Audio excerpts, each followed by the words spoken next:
Episode 2. Let's go. All right. Now, I'm not going to forget to do this time. Here we go. This keeps us on track. Yeah, the idea, I think, behind this conversation is to share the underlying philosophy of prayer, principles of effective prayer, what it's for. Because actually, that's a really interesting thing, right? Like, I think a lot of us don't actually know what is in Revelation with regards to this topic. Now, hopefully, we can also show how this is not just an abstract ritual worship, but does relate to all the things we spoke about in the first episode, human flourishing at an individual level, but also collective and a societal level too. What's your Salat journey been? I've been praying, sort of regularly from a young age, but I think like the real journey began, I want to say 2002, when I was 18. I think like a first experience of prayer, which was like really overwhelming and profound. So I felt really kind of that sort of transcendent feeling, right? And maybe the kind of feeling we want every time, right? We connect. And the word salah in Arabic, different meanings proposed for it linguistically, but essentially relates to the idea of connection. So interestingly, in the Quran, the most common way of commanding, if you like, the prayer or to, for that obligation to come across is with the phrase aqimus salah, which literally means to establish the prayer. Aqama yuqimu in Arabic means to make something stand up, so to make it erect, stand up, make it something firm, regular. So there's this idea of, setting it up as a central part, I think, of life. But if you look at it just linguistically, it literally says establish connection, and that's a terminology which obviously we're very used to nowadays. Establishing connection, right? Like you need to have you got to have your Wi-Fi connection. Without that connection, well, literally, and the analogy I think works. You can neither sufficiently download or upload what you need to download or upload. And so in Salah, essentially, you're uploading to God and downloading at the same time. Now, if you think about what you're talking about here and who you're talking about, then the idea that I would be in Salah, but not be experiencing like that flow, if you like, and if you think about the fact that where you are sort of with whom you're sort of engaging or where you're sort of downloading from, if you like, from source capital S, you realize that actually it almost doesn't make sense for that not to be a transcendent experience almost each time, if it's really sort of happening. Anyway, so I remember this experience where I was just really impacted by some of the verses I was reciting at the time, and just almost like that feeling of wanting to be there, not thinking about what was going to come afterwards. Not feeling sort of distracted. All of these things which we know are just part of presence, obviously. Yep. And being present nowadays is just a big topic, generally speaking, in society, and people are all over mindfulness practices and just the notion of being present. I mean, this is probably the oldest practice in the book as far as establishing connection and presence is concerned. I don't understand Arabic. I know a few words here and there, and I think the challenge for me to sort of really fully be present and sort of intentionally communicating in prayer rather than just saying stuff. I always thought that, okay, well, the big unlock is going to be, well, if I knew Arabic, then I know what I'm saying.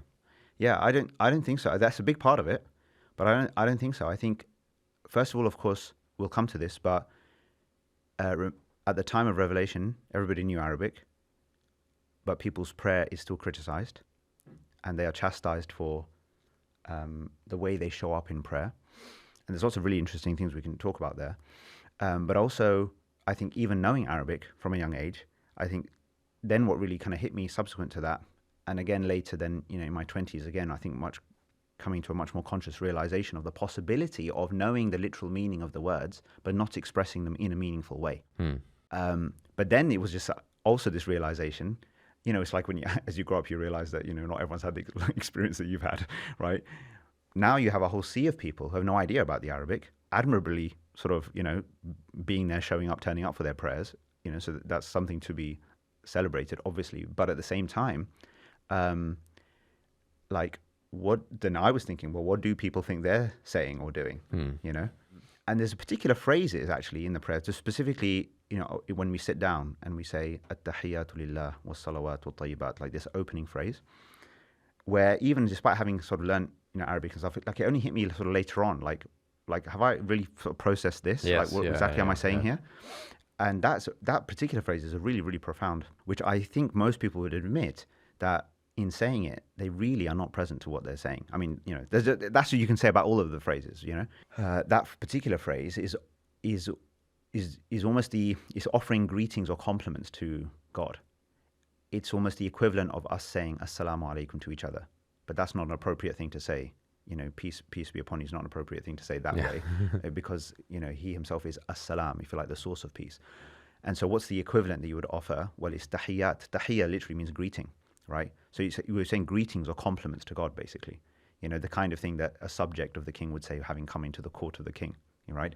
So, but now that if you're sitting and you're come to this point and you're now offering this, but what you feel as you're saying it, if you really feel that you're offering that, is something quite different to the way we just literally rattle through it. I think sometimes we can start off and almost like our mind is just catching up with our tongue sort of wagging and moving.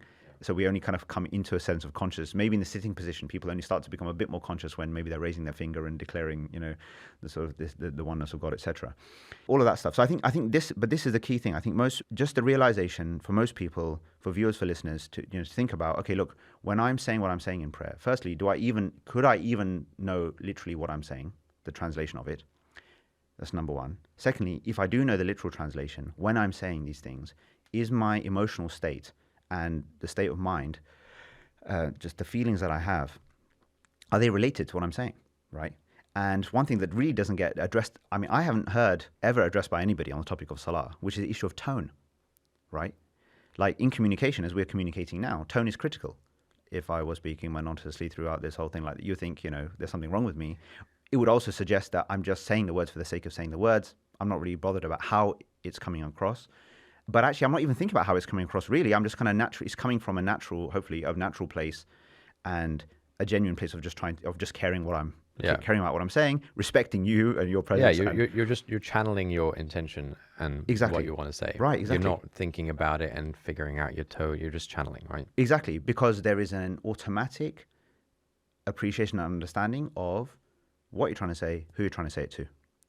But now if you look this is now the scary thing, I think, is revealed by contemporary practice around this topic, which is that if it is the case that otherwise intelligent, thoughtful, conscientious human beings are turning up and day in, day out are saying things which either they don't understand or they could understand, but they aren't expressing in a meaningful way.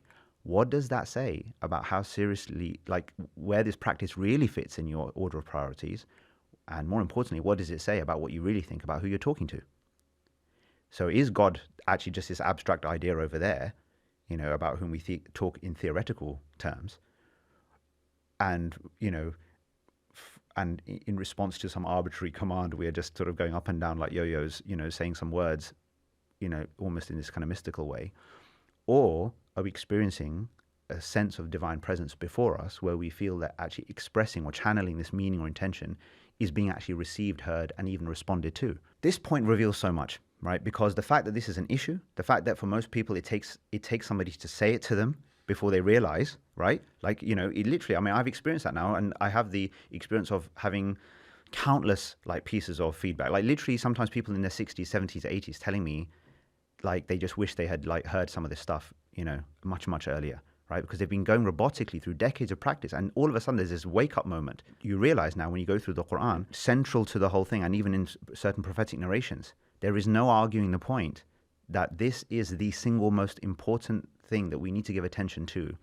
It is what reveals our true state. It is what tells us, like, whatever we want to know about where we stand with our Lord. Like, yes, He will evaluate us in the end, but to the extent that we're able to self-evaluate, this is really where you will learn the reality of the situation to a high degree. Not necessarily to a complete degree, but certainly to a very high degree. Especially in today's day and age, it is a matter of celebration simply to turn up for the thing to happen in the first place. The reality is, from a Quranic perspective, it seems that like that's not so much the big deal. Like, you're well done, you turned up for the meeting, Well, but how did it actually go is the point, I think it must be very bizarre to an outsider to find out or to know that, Yes. probably the average Muslim is not doing this. I remember a few years ago, I was like going out to dinner with a friend, and I said, oh, I need to like pray Maghrib before we go or something. And then I like prayed, and then we like walked over to the restaurant or whatever. And they asked like, oh, like what did you pray about? And I was like, I didn't really pray about anything. And I kind of explained, well, there's there's kind of a fixed format, and then you can choose a particular chapter of the Quran to recite. And then they were like, oh, cool. Like, how do you choose a chapter? Do you choose like your favorite one? And I'm like, I was, yeah, it was definitely a bit of a sort of a wake up call for me of like, Right. yeah, I haven't really reflected on this, have I? Right. So, when was this? When was this roughly? This was maybe 4 to 5 years ago. Right. So because you're late 20s now, right? Yes. Yeah. Yeah. So yeah. Mid-20s. Yeah. Right. And I've mid 20s, Oxford graduate. Running the. I've been praying all my life. Yeah, always exactly. relatively regularly. It's been Right. There is a massive problem, and it is possible for an entire swathe of people to just be going along with something, in a way which seems to be kind of good, correct, right? But actually, there's something really fundamentally kind of missing. And if we collectively haven't got this right, well, then I think we should probably be open to the possibility, like I was trying to indicate in the previous episode, that maybe there's a lot of things we haven't quite understood properly and that we've got completely upside down. Before we get into maybe some, Quranic verses, just to start exploring this a bit more, what we want to be able to do is normalize the salah. Another good litmus test for this, by the way, is our ability to not just speak about it in public, but to do it in public, right? Like, and to be seen to be praying, again, by friends, colleagues, neighbors, whoever, right? That experience when the opportunity or even the necessity to do that comes up, it's very, very telling, right? Because essentially number one, it's very easy and comfortable for us, relatively speaking, to pray at home, to pray in the mosque.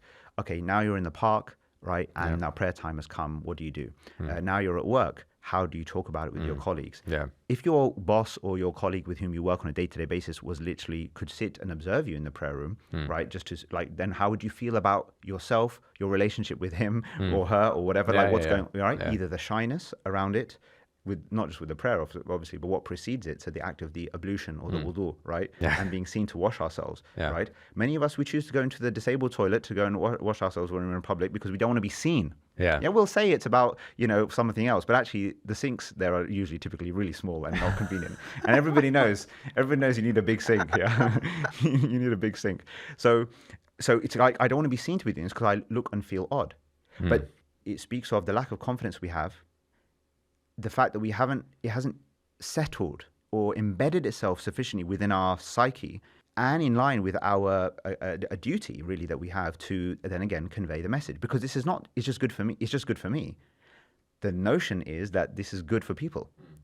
So, this is something that needs to come across. So I was going to say, like, useful analogies like I like to use are things like a pit stop in a Formula One race. Okay, so life goes on, but every so often you got to stop, right? And you got to reorient. You got to reorient things, fix up things. I think there's sort of redirection, reorientation, reconnection, reminder, obviously, of what matters and what's important. There's this other point which is in relation to this, is that our experience of prayer usually is the fact that it's kind of an insertion into the day that we have otherwise planned, as opposed to central to our life, and then everything else fits around it. Psychologically, it's possible to then achieve a state where it feels like the prayer is central, and that's because of how we have conceived of life as a whole anyway, and that maintaining this connection is priority. And then to the extent that I can fit in work and family and entertainment and whatever else, then we fit around, I think most of us would be, confess that that's not probably the way, we probably see it in that way. We probably see it as you squeeze it in around the rest of the stuff in your calendar. Exactly. So that's again goes to this idea of, what's prime in our consciousness. Is it what we would call the day-to-day affairs of the world, so to speak, right? Or is it this kind of more transcendent connection which we realize is priority, and then the sort of the world fits in and around. There's also this idea of almost like, in the context of like a work analogy, like I like to think about it's almost like a performance management meeting or checking in with your boss, basically, So, right, you're out there, you're out there representing, doing whatever you're doing, and then every so often you come back in, right? You check just to kind of again establish a sense of coherence that what your work out there and whatever you're up to out there is consistent with the organization, the team, the plan here. There's very much the idea in the Quran in some verses about the idea of God, the messenger, and the believers as essentially a team, if you like, if you want to say, and therefore this prayer being a way to reestablish that connection, that sense of loyalty. What are you doing? Look at the positions. Look what you're actually doing. In fact, it's really useful to think about, to your point about choosing. How do you choose what to say or what to recite? For many of us, that's a really random, almost automatic choice. It's not even a conscious choice typically, right? So we say the words of the opening chapter, Surah Al-Fatiha, and then we just break into the standard, probably standard canon, 3 verse. Yeah, exactly. There's 2-3 things that we just break into it, and we almost don't know that we've done it. Yeah, that's probably true for a lot of it, actually. When it actually happens. But the point is, it's quite useful to think of a prayer as actually where that is almost a central point. The central point in a way is to stand with Scripture, right? The communal prayer was essentially where a lot of the opportunity for the companions of the Prophet, peace be upon him, to hear and to receive the Scripture and to ponder it, right? This is the point. Like there is almost no pondering in our standing. We don't think of praying as like reading Quran. We think, okay, well, I want to read some Quran every day and ponder it, whatever. Yeah. But you don't think that is during your 5 times daily prayers. But I think that's a useful way. Yeah, exactly. But I think that is a useful way to think about it, as I stand before the Lord, engage with Scripture, i.e., receive messages, right? Because that's what it is. It's teaching us, and then the rest of it almost as a response. It's almost as if the overwhelming nature of these of the verses, the messages, the indication, push us into bowing our heads, push us into prostration. And there are verses that indicate this kind of response. And in fact, some of what are called the verses of prostration, the verses which when recited, then people, fall into prostration, to paraphrase or to give a translation of some of those verses to indicate, it would say that when the messages or the revelation of the Lord of Mercy are recited to them, they fall humbly or even weeping into prostration, right? So the prostration is almost feels like a response to revelation. So therefore, just to put it, what should the effect be then, to the extent that we want to be God-centered and just centered, generally speaking, the idea of centeredness, balance, equilibrium is something that, again, intuitively any human being can hopefully get on side with, right? And the idea is that life draws us away from that center, okay? Like the experiences that we're having, the ups and downs. And wherever we are in that kind of circle of emotions, this just draws us back in to the middle. You're feeling particularly depressed, this will lift you. You're feeling a bit full of yourself, this will humble you.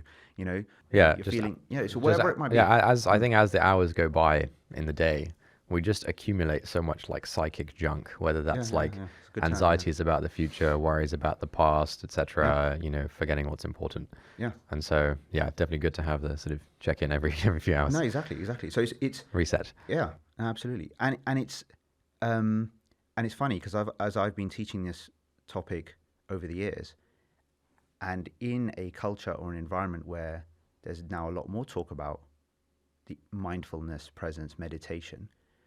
I mean, which is interesting, right? Because it says something about, despite the increase of sort of secular narratives, the idea of God having sort of gone away from people, increasingly, but there is this human craving still for something of this connection, centeredness, presence, whatever. I mean, why? We would say, obviously, well, because that's just the way you are. You cannot escape your true nature. And the salah then, or this act of prayer or connection, should be felt and understood almost as a natural outcome of our true nature, essentially. That this is where you feel at home. And this is why there's one prophetic narration where the Prophet, peace be upon him, is reported to have said that that his ultimate delight has been placed in the prayer, right? And that's where he felt a sense of relief, calm, and especially in the midst of a prophetic career that was challenging to say the least, right? Is in fact the way to, and even he's advised in many places in the Quran itself, that almost a way to deal with the dramas and the emotional upset that he would often feel in the context of what didn't seem like a mission that was going too well at the time, didn't or maybe often seem that way, and that he was personally very affected. In one verse comes to mind where God says, we know that as a result of what they're saying, that your chest feels very tightened and constrained, right?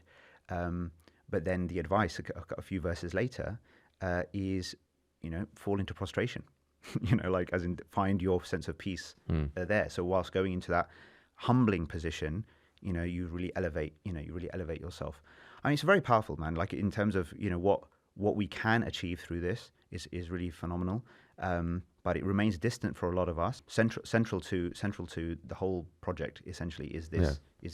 And I think with the rise of sort of all of this stuff that's kind of in vogue at the moment around mindfulness and meditation, I have definitely my sort of not religious modern friends, whatever.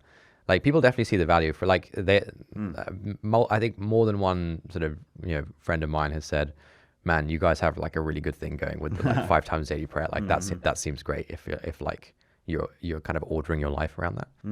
So, yeah, because everybody's experiencing the psychic junk. At the end of the day, whatever anybody says and claims, right? We're all in the end looking for the same sort of things. Ultimately, I think in terms of an experience of life and the idea of peace, or to capture it in that word, the Arabic word salam, which interestingly is a massive feature of the prayer, especially in the sitting position. I mean, you're basically saying salam or some equivalent of it constantly throughout that final sitting position, and it ends in that way too. But that bringing that sense of peace to yourself, wholeness, contentment, fulfillment, all of these things. Yeah, so it's very much contained. Well, one final thing I'll add before we get into your specific. I can't remember where I heard this, but it always stuck with me that the sort of the prayer, the salah is kind of like in the same way that you have your sort of home in physical space, your house that you go back to at the end of the day or whatever. The salah is kind of like your home in time, not in space, but in time, where like wherever you happen to be, at fixed times of the day, you do this thing in a regular way. Everything. You show up to your physical house. Everything's in the same place where you left it. Everything is orderly. Everything, etc. And the prayer, when done well, is can sort of be your home in time, sort of wherever you happen to be physically. No, absolutely. Yeah. It's also us like this idea of like proving ourselves to God as well. It's almost like there's a claim of there's only one God, or we're devoted to God. We are Muslim, devoted to God, right? To what extent is that true? If we are either not turning up as invited, sort of like rejecting an invitation, so to speak, or we're turning up but just actually would rather be elsewhere, So again, it's kind of it sort of develops our state, but also reveals our state as well, and kind of has both of those kind of effects. We orient ourselves essentially around Him. Life becomes oriented around Him, which is again similar to this notion of this sort of the revolutions around the sacred house, basically, right? This sort of orientation around a core or a center, and there's a verse that speaks of the Prophet, peace be upon him, is told to say, "Qul inna salati wa nusuki wa mahyaya wa mamati lillahi rabbil alamin," which means that say my prayer, my sacrifice, refers here to ritual sacrifice, but more broadly like giving, generally speaking, like sacrificing from what we have or what we possess. My living and my dying, right? My being here and my being out of here are all for God, Lord of all that exists. But what's interesting about this verse, which is just a useful way generally to ponder sort of verses in the Quran, is the fact that the second half, living and dying, well, that covers everything anyway, right? So it's always useful to think to yourself, well, if something is mentioned, which is almost like a subset of something else that's mentioned, which would have covered it anyway, why is this thing particularly mentioned?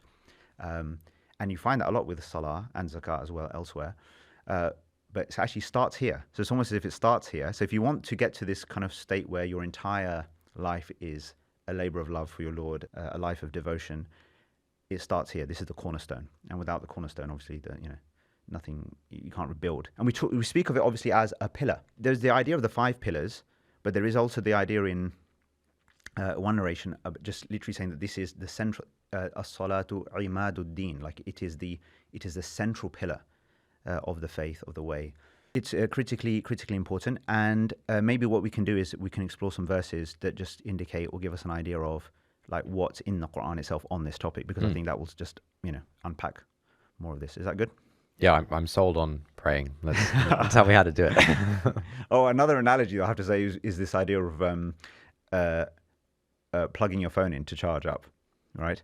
That's plugging back in. I think that's a good one. Why? Because it gives this idea of, sometimes you plug your phone in, you go off and you come back to it, and actually the charge has gone down, right? And but that's just because, you must, maybe you're too competent to make such mistakes, but you didn't flick the switch essentially, right? So there was no current. Okay, so this is the idea of you can turn up to pray, but actually you can feel the similar or not, even worse afterwards, if again, there was nothing flowing. So the importance really of coherence, I think there's this coherence then between like what's happening in the prayer, what's intended afterwards. So prayer and life in between prayer.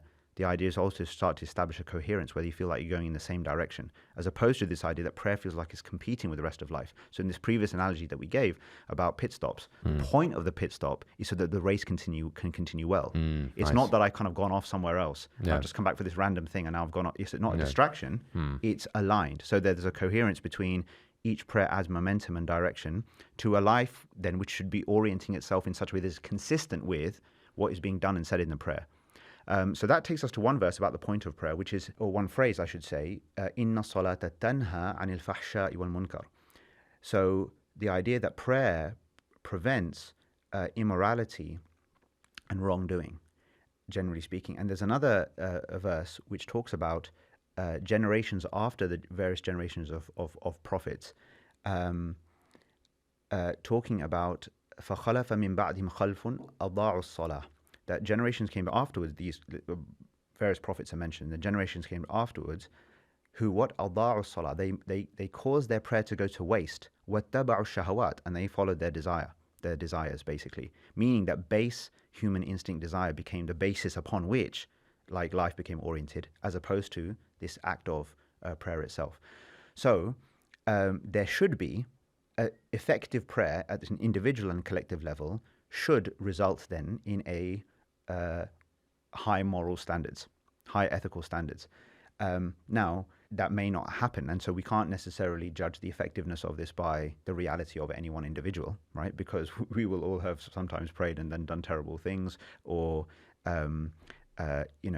or just as not have prayed well, and then we feel like maybe our life isn't going so well, or we're not necessarily living lives of devotion. We say, well, but I do pray, but actually, well, how? So, but the idea is essentially within here there is that, and I think that there's this notion almost that you keep coming back in front of your Lord. At some point, you've got to feel a level of like the inconsistency perhaps with which we live, right, has just got to hit at some point. It just becomes an embarrassment, right? And again, that can happen in phases, and but if it's having its effect, it's the idea is I'm coming back here, and you come with a sense of like it's partly to with your burden of mistakes and errors and forgetfulness and negligence. The prayer also reminds you that there's always hope as well, though, right? Like each one can be the line that you draw, like for anything and everything that happened before.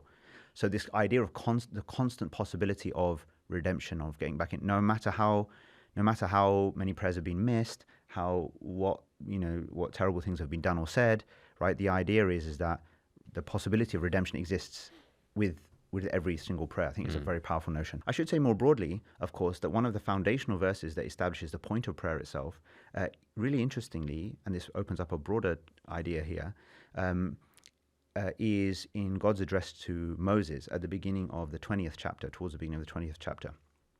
So this is where Moses is coming to the presence, right, of God, and then the phrase in that particular verse is إِنَّنِي أَنَا اللَّهُ لَا إِلَهَ إِلَّا أَنَا فَاعْبُدْنِي وَأَقِمِ الصَّلَاةَ لِذِكْرِي. So God says to Moses that I am God, there is no God but me, so establish the prayer for the purposes of my remembrance, to remember me. So this is as simple as that. So we say dhikr or remembrance of God as a notion in and of itself. Well, the core way to do that is salah, right? That is your cornerstone of remembering God. what's also interesting, what we look at here, is that who's it being spoken to? Salah is being addressed or mentioned in the context of Moses. And we also see elsewhere in the previous chapter, in the 19th chapter, amongst the things that Jesus says miraculously from the cradle is وَأَوْصَانِي بِالصَّلَاةِ وَالزَّكَاةِ مَا دُمْتُ حَيًّا. Speaking of God, he says that God has enjoined upon me salah and zakah, prayer and this obligatory giving, for as long as I'm alive, right? More broadly, and there are many other references like this, but more broadly, one which is powerful is in the 21st chapter, which is called Al-Anbiya, the prophets, and then arguably a central verse then, or the verse that shows why the chapter is called what it's called, وَجَعَلْنَاهُمْ أَئِمَّةً, right? We made them, i.e. prophets, leaders for their people. يَهْدُونَ بِأَمْرِنَا, the guiding by our command.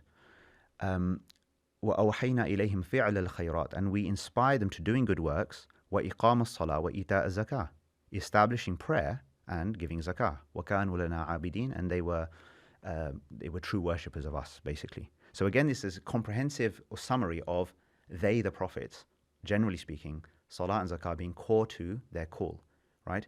So what does this tell us? In this tradition of Abraham, essentially, the point is that these are central things. رَبِّ جَعَلْنِي مُقِيمَ الصَّلَاةِ وَمِن ذُرِّيَّتِي. My Lord, make me someone who keeps up the prayer, make me someone who establishes the prayer, and my future generations too. رَبَّنَا وَتَقَبَّلْ دُعَاء, right? Our Lord, accept my supplication. Our Lord, forgive me and my parents and the believers on the day of accounting, right? This is the Abrahamic supplication in the chapter that bears his name, the 14th chapter, Ibrahim, and is a very famous one. Now, but the point is, who's saying it, right? A lot of people who say this supplication may have forgotten, or maybe they didn't know at all, that these are the words of Abraham in the Quran, right? But the point is, now, what's interesting is that where they are prophetic words of previous prophets, these are words that they've obviously said in their own languages at the time, which are then translated. But the notion of prayer, of salah, where there is some standing, some scriptural engagement, bowing, prostration, kneeling, or sitting, right? This combination. Now, there are different, people discuss, and maybe this is something to be explored further, which I've gone into a little bit, but maybe not enough, is the format of these previous prayers and stuff. But you can find, for example, like, Christian communities today in parts of the world whose elements of the way that they pray are very similar to how we, there is bowing, there is prostration, all this stuff. But it's a fully physically involved kind of process. But really interestingly, like this, and even in the New Testament, you find some references to the way Jesus offered his devotion or prayed, so to speak, which again seems you find this kind of correlation. So it needs more exploration. But the point being is that in the Quran, it's very clear that this is not something new, right? This is just an age-old thing. And then you find out about pretty much all of it, right? Like salah, zakah, even fasting, the notion of pilgrimage, all of these things. These are age-old things. So I think that's a really interesting point, and an interesting point in terms of just how we discuss this topic again in a broader sense. Does that make sense? Absolutely, yeah. Yeah. Okay. This is another really important and useful thing, which is this idea of like, to believe is to be concerned about society, about situation out there, and to be someone of kind of social action, essentially, right? The notion of striving for the cause of God, the notion of encouraging what's good and preventing what's bad, like caring, basically. Which again, in contemporary kind of society, like a lot of us, people care about what are different issues, but a lot of us we're quite apathetic, sometimes to lots of different things. And the idea of the believer is there's that level of consciousness that basically facilitates or encourages one to be like, to take on those sort of challenges as well, because that's part of your understanding of what God wants. That it's not just kind of, again, ritual, abstract engagement, but it is to effect good, godly outcomes on earth. Yeah. So there's two interesting examples here. So one is in quite a famous passage in the Quran, in a chapter called Luqman. And Luqman is this kind of quite mysterious sort of character who some say was a prophet, but most think wasn't. But just the idea that there's a chapter in the Quran named after, frankly, in the grand scheme of things, a random guy, basically, right, who is clearly knowledgeable and wise, but there is a page of a 4-page chapter that is basically his advice to his child, essentially. Okay. This is in chapter 31. And within that, he says, Ya bunay, like, oh my son, aqim as-salah, keep up the prayer. So again, this is a pre-final messenger era, right? Again, this message is being given. most commentators say that he was alive somewhere in Africa, right? That sort of from a regional kind of standpoint. So he's saying, keep up the prayer. So establish this connection. And then what? وَأْمُرْ بِالْمَعْرُوفِ وَانْهَ عَنِ الْمُنْكَرِ. So straight after that, you have this idea of commanding, enjoining, promoting what's good, and preventing what is wrong. So be a conscious citizen, member of society, right? And try to bring about good outcomes collectively and to prevent what's going wrong. وَاصْبِرْ عَلَى مَا أَصَابَكَ. And be patient with respect to anything that happens to you or anything that afflicts you. In the process of trying to do good, you're gonna get it basically, right? I mean, this is one of the central messages in the whole of Revelation that if you're gonna try and do anything on behalf of God out there or anything that's good, like you're gonna, the backlash is inevitable. So so be ready for it, Taimur. Pray more, brother. And honestly though, like he's kind of, and then but it starts. The interesting here, so it starts with prayer. Right, this idea of establish prayer, and then it's like, and then straight to, and then go out there. So part of that thing is almost like the end of your prayer, you almost feel re-energized to go and like represent the one before whom you've been presenting yourself, out there. And then say, "Inna dhalika min azmi al-umur." Like this is a really powerful phrase. It comes up a lot in the Quran. It's like translated to, these are matters worth aspiring to. Like these are things worth going for. These are things you should care about. Like. Azm is about determination. Prophets are described, certain core prophets are described as ulul azm, the people of real resolve, basically. So the resolve that we to have, and all of these things require resolve. Just keeping the prayer on track, caring about what's going on and trying to do something about it, and then being able to bear the difficulties that with that. But then it's sort of circular. It comes back to the prayer as well, because that's what helps you bear it, as we discussed. There's another really interesting reference which is in the 11th chapter in the context of a prophet called Shu'aib, and Shu'aib is an Arab, an Arabian prophet, and he's then calling his people, as all the prophets do, to the worship of one God, etc. And they sort of employ this sort of tactic, which is basically to say, look, but we know you. Like you used to be a reasonable chap, basically, right? And you were one of us. Like, what's gone on? You're one of the bros. Yeah, exactly, right. In very contemporary speak, yeah, exactly. But then what they say is they're so puzzled about what is going on here, about why he suddenly flipped or switched. But they pose a question. They say, Shu'aib, does your prayer tell you, or is your prayer commanding you that we should abandon what our forefathers worshipped, and that we should refrain from doing whatever we please with our own property? Because what his prime, and most prophets had this, like the central message is worship one God, be conscious of the one God, etc. And then there's an associated message which is typical of that prophet, or standout thing. Yep. So for him it was finance, economics, dealing fairly and justly in your financial dealings and exchanges, right? So that's what they're saying. But look at how they phrase it, right? Is it your, they're not like, what is going on? They notice that, okay. Where's this coming from? Yeah, exactly. Where's this coming from? Yeah. And they phrase it, say, is it your prayer, right? Yeah. And almost perhaps mockingly, I don't know, right? It seems that it could be that.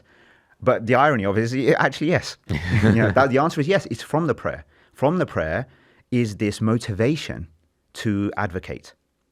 I think that connection is a powerful connection to make. That it's not that your prayer and your advocacy are kind of two opposing things or things that are odds with each other in any way. But there's again this idea of coherence or alignment between what's going on in the prayer and what's going on in between the prayers in life itself. Yeah. And then and then this is where they say at the end, "Innaka la antal halimur rashid." Like, indeed, you're a tolerant and sensible person. Like, what's up with you, basically, right? Yeah. But the idea is, fine, absolutely tolerant and sensible to the extent that I can be. And he says a beautiful phrase like elsewhere. I can't remember if it's in this sort of set of verses or not. But he basically says, like, all I want is to achieve rectification to the extent that I can. In uridu illa al-islaha mastata'at. Like this idea of islah or social reform or rectification, basically. Like that's all I'm just trying to do that, basically. Do my best. But that, yes, the inspiration, the courage, all of that comes with this from the prayer. So I think that's another really powerful. I mean, I've never really heard the. I mean, I guess it's part of the sort of split brain syndrome that we have with regards to the sort of so-called religious aspects of our lives and so-called worldly aspects of our lives, exactly. Right? Where, I mean, I think if I think back to when I was, let's say, like 13 years old or something, I used to pray regularly. ups and downs, obviously.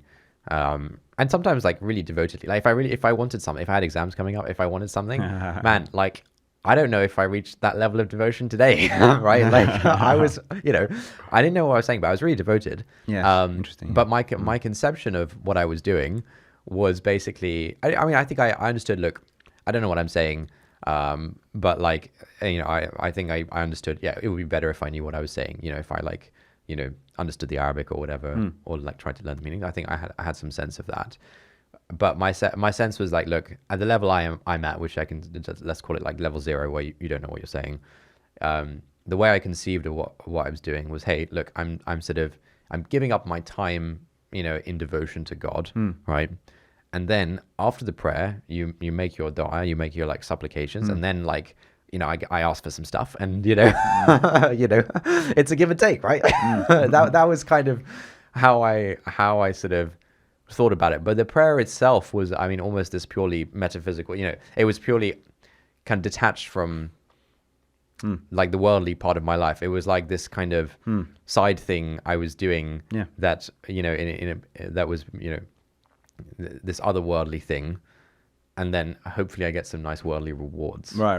In return. Yeah. And it's not that that's wholly untrue. Yeah, sure. Yeah. I think a lot of this, as we'll probably end up referring to it a lot in different conversations, so a lot of it is to do with, instead of the left and right, almost the religion, prayer, ritual, worship, all of that over here, and then life, work, practicalities over here.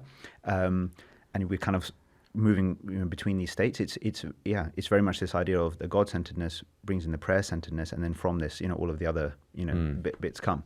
But look, as we've said, like we are not the famous and the first, if I'm not mistaken, the very first supplication that comes in the Quran as we read it today is this idea of Rabbana atina fid dunya hasana wa fil akhirati hasana, right? Our Lord, give us goodness in this life and goodness in the life to come. So the point being is, like we want the cake and to have our cake and eat it. We can have win-win situations. There's this idea, maybe subconsciously or overtly sometimes, as though like this whole project of Islam as in devotion to God is necessarily a pathway of unhappiness and suffering now, and it will all be okay once it's all over. But actually, no. I think yes, there are challenges, and there are hurdles to overcome. There will be difficulty, and there will be pain sometimes, and all the rest of it. But on the whole, the idea is that there is a source of happiness and contentment that you can experience in the here and now, essentially, which I think makes sense in the sense that you're not like your eternal state in the end is going to be a reflection of your end state, here, right, or at least your best state here. If we want to be a bit more optimistic about it. So I think that it's synchronizing between all of these things is possible, and what is So I've got a question actually. So I mean, what does the Quran say about the purpose of the prayer? And now obviously there can be multiple purposes of the prayer, and there can be sort of wisdoms and side effects that are not central to the purpose, but just sort of like nice side effects which are from the wisdom of God and all the rest of it. Would it be fair to say that it is not primarily a therapeutic thing? We've kind of been talking about the sort of the therapeutic benefits of the mindfulness and all the rest of it, and that's kind of something very legible to us sort of modern people. That's kind of top of mind. But like, am I right that that's not the purpose isn't to like make you feel good or something? Like, is there like a single main purpose? Is it really just like multiple things and it's all part of the package? Like how Well, if the objective of life is to stay on this straight course to God, to live a life of devotion. Okay, yeah, of course, yeah. The purpose is the primarily to link. So this facilitates that. Yeah. Right. If I go back to that verse, I mean, a nice way I like to go back to the verse addressed to Moses. Right. Do this. Why? So that you remember me. Okay. And then what's really interesting is, which I didn't talk about then, but what that precedes just a few verses later, an instruction to now go on the mission. Right, to go and liberate the children of Israel from the tyrannical grip of the Pharaoh, which is obviously the same story told, in the Bible. So the idea now is that establish a prayer for remembrance. Now go out and fulfill this mission. He's all nervous about it and everything else. But in the midst of, I mean, this is a story to unpack in detail later. But in the midst of that, again, addressing Moses and Aaron both, Musa and Harun both, you know, like God is encouraging them, saying, I'm with you all the way, but la tanya fi dhikri. Like, make sure you don't slack off remembering me. Okay. Yeah. So if you connect that, and that's just a few verses later from the previous one, it's like, make sure you just keep that up. So it's just this idea of retain perspective. Perspective's everything. I think that's the main, really one of the most powerful ways to understand the point of the prayer, is to restore your sense of perspective. Life is just being able to see things as they are, right? And that means taking a God's eye view, so to speak, right? Or to see things through the God filter or the lens. However he sees things or orients or prioritizes things, is we want to be closer to that as much as we can. So I would say that. Now, what's interesting is that establish prayer to remember me. And then elsewhere we see in the 13th chapter, is it not by the remembrance of God that hearts find rest, hearts find peace, hearts find contentment? Universally communicated and understood. The idea of a person finding their heart at rest, a sense of peace. Where you're going to, the Quranic reminder is that you're going to get this how? By remembering your true nature, which is what? To remember the divine presence, essentially. So remembrance leads to a contented state. And then the same word is used to describe the very soul that is now, sort of worthy or ready for paradise. The content, you contented soul, return to your Lord. So these words at the end of one of the chapters towards the end, Surah Al-Fajr, which means the dawn. Interestingly, the dawn, obviously the prayer, right? The dawn prayer. But the idea is, you contented soul, now return to your Lord in a state that you are pleased with him and he's pleased with you. Enter now amongst my servants, now into the garden. So this constitutes like almost the objective, to be a contented soul, right? Like at rest, at peace, in your relationship with God, in your kind of situation in life, etc. So I think ultimately that's what it comes down to. And just very briefly, because this is pretty much running out now, maybe we can pick this up next time. But then in Revelation you have, therefore, how not to do it and how to do it. So very briefly, I'll say, when we look at how not to do it, right, we have the idea of God chastising people who are heedless with regards to their prayers. Very famously in a short chapter, woe to those who pray, or what a shame with regards to those who pray. On its own, it's like, what? Doesn't make sense. But next verse, those who are heedless with respect to their prayers. So now this becomes worrying, or it's a challenging verse, because it's basically saying, you're praying, but you're not really praying. Why is that? Especially because in that verse, that you just do it to be seen of people. Part of that is I'm just doing it because everyone else is doing it. I'm not doing so. When I'm around others and it's time and someone's got up to now, okay, I'll go with it because it's going to look bad. Yeah. Right. It's like the classic wedding situation, right? Basically, you don't want to be the guy that's sitting there where everyone else has gone off, right? But if you were at that same time, you're at home and the time is coming, you're conscious of it, whatever, but you just allow, you allow it, you kind of skip it. What does that say, right? So there's that. Then elsewhere, so don't do it that way. Don't do it lazily. There's a very powerful verse which describes the prayer of hypocrites, right? When they stand to pray, they stand in a state of laziness, and then لا يذكرون الله إلا قليلا. They don't remember God except for a little bit. So they do remember him. Yeah. They do think of God. It's a high bar, man. It's a high bar, right? It is a high bar, but not enough. Not enough. Yeah. That's, it's a scary thing, right? Like that's where it's like I think sometimes we underestimate the fullness of the devotion that we are being invited to, and that is possible. Yes. Like I think we shouldn't underestimate ourselves as well. Like you can't, I think a lot of people think that, oh man, there's no hope, I'm never going to make it. But it's kind of self-fulfilling, I think, if you're going to think that way. I think we have to aspire, right? And then on the other hand, just to kind of complete this for now, and we can build on it, is this notion of those who are where you want to be is in a state of stillness and humility in your prayer. This idea of khushu' or humility, which is associated with the success, and which is described, who is in that state, the khashi'een, who are such people, because we're told, to seek God's help through patience and prayer. And God says it's a big deal. Actually, that's quite hard, except for the people of khushu', people of humility.